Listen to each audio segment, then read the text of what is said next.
లేండి, తొందరలో శివరాత్రి రాబోతుంది కదా. దానిలో భాగంగా మా అక్క వాళ్ళ పాప మంచుతో లింగం చేసిందండి. చాలా బాగా చేసింది. ఆ లింగం అన్నది ఎలా ఉంది, అది ఎలా చేశారు ఏంటనేది ఈ వీడియోలో చూపిస్తున్నాను. మీకు కనుక ఈ వీడియో నచ్చితే లైక్ చేయండి, షేర్ చేయండి. మీరు కనుక మొదటిసారి మా ఛానల్ చూస్తున్నట్లయితే ప్లీజ్ డూ సబ్స్క్రైబ్. అలాగే పక్కనే ఉన్న బెల్ ఐకాన్ని క్లిక్ చేయండి. అలా చేయడం వల్ల మేము చేసే మంచి మంచి వీడియోస్ అనేవి మీకు నోటిఫికేషన్ అన్నది వస్తుంది. Thank you for watching.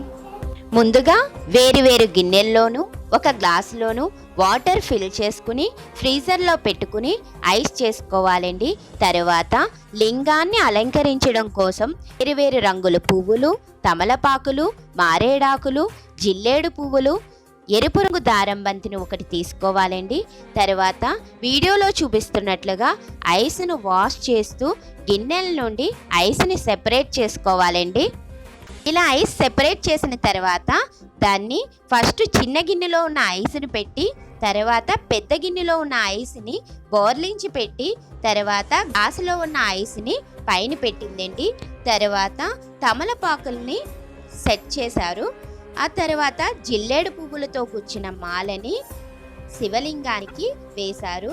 అలాగే దారం 3 కోముల కింద కట్ చేసి దాన్ని నామాలుగా శివలింగానికి పెడుతుందండి. ఇలా పెట్టిన తర్వాత మన ఇష్టం అండి, ఏ పువ్వులతో మీరు ఎలా అలంకరించుకున్నా మీ చాయిస్ అండి. ఇక్కడ అక్క వాళ్ళ పాప చేసేది తనకి అవైలబుల్గా ఉన్న పువ్వులను తీసుకుని అలంకరణ అయితే చేసింది.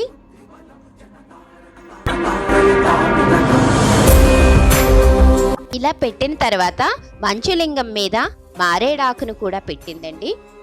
తర్వాత తన దగ్గర ఉన్న గుత్తు పువ్వులను కట్ చేసి అవి లింగం చుట్టూ కూడా పేర్చుకుంటా వచ్చింది. ఇక్కడ మీరు యూజ్ చేసే గుత్తు పువ్వులు అనేది ఏ కలర్ అయినా యూజ్ చేసుకోవచ్చండి. అది మీ చాయిస్ మీద ఆధారపడి ఉంటుంది.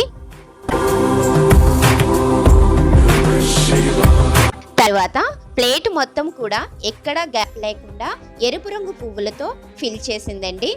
చూసారు కదండి, మంచుతో చేసిన లింగం అనేది ఎంత చక్కగా చేసిందో పరిణిత. అందరికీ ఆ హరహర మహాదేవుడు ఆశీస్సులు ఉండాలని ఆశిస్తూ స్వస్తి.